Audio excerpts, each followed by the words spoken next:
Joseph Mutangadura andisiya ndine nhumbu ine 6 months. Takatanga kudanana 2023.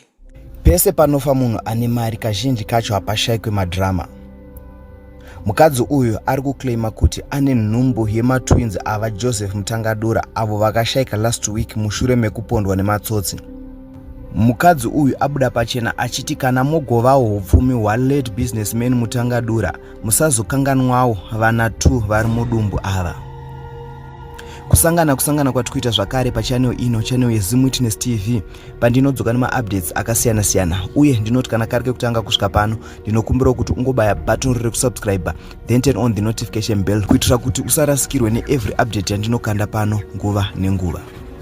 Ladies and gentlemen, I'm back again with a shocking and funny news dzemudzimai ari kutaura kuti aifambidzana navaMutangadura.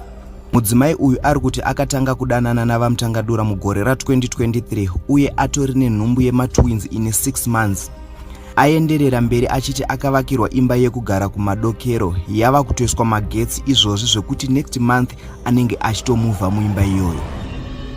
Asi nyaya hombe iri pakuti sezvo vaMutangadura vaine vana 28, kana vava kuzogovawo midziyo yavaMutangadura kana nhaka, ngavasakanganwewo vana 2 vari mudumbu.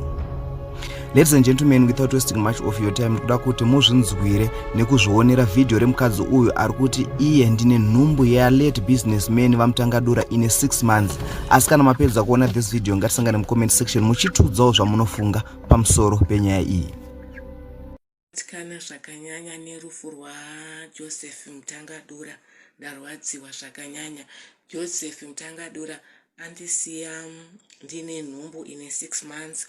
Takatanga kudanana 2023. Ndopatakatanga kudanana. Anga ari murume akanaka zvisingatomboiti ende achigona rudo. Kana uina Joseph waingonzwa kuti paanenge ari panzvimbo soka waingonzwa kuti zvakanaka kuva pano, munhu anga angori kind. Saka ndo pandakangofunga gore kuti baba vandofanira kuvaitira mwana. Saka ndasiwa ndine nhumbu ine 6 months, but ndoda kutenda Mwari zvakanyanya nezvandakaitirwa naJoseph Mutangadura. Anga andiwakisira imba kumadokero. Ndofunga kwangu chitoiswa kurutoiswa magetsi izvozvi zvekutoti September unoyu ndiri kutopinda. Saka ndonzwa kukudza Mwari neizvozvo. Ndarwadziwa zvakanyanya nerufu rwaJoseph. Ugoona zvinoitika kana munhu akuda kufa mufunge.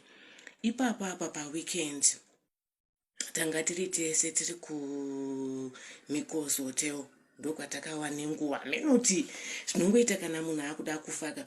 Kazhinji kacho pandainge ndina Mutangadura, kazhinji Mutangadura ingogona kana ngogambura porridge ka1 otorara, but chero zvakadaro wainyatsonzwa kuti ya ndashandwa pana, but ipapo paweekend ipapa patabuda zvanga zvisinganzwisisike padiki anga ngoda kukambura padiki anga ngoda kukambura, but handina kutoziva kuti ndo kuonekedzana navaMutangadura. Ndarwadziwa zvakanyanya nerufu rwemumwe wangu, but chinhu chandakadzidza ndechekuti mukada kutarisa kuti vanhu vane hutsinye vaya vatinoshuvira kuti munhu uyu ane hutsinye hwakanyanya, dai Mwari angomutora.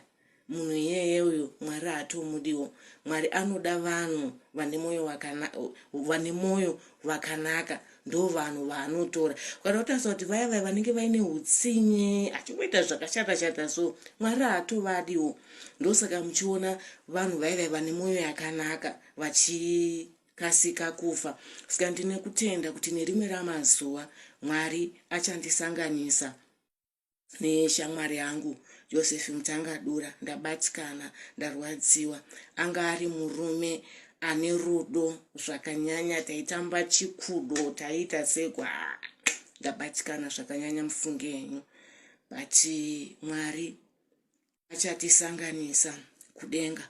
Ndichingokumbirawo kune mhuri yekwa Mutangadura kuti kuno ndakatakura vana matwins. Kwangu kutaura kuchinzi kune vana 28 vaJoseph Mutangadura, but inini nhumbi yandakatakura ine vana matwins saka kuvasanganisa pamwe chete vanoita 30 saka ndandichizokumbirawo nenyasha dzaMwari kunyange Joe akasiya andiitirawo zvimwe zvinhu handidi kunyepa ndakasiya ndagadzirirwa upenyu imba ndakasiya ndagadzirirwa upenyu but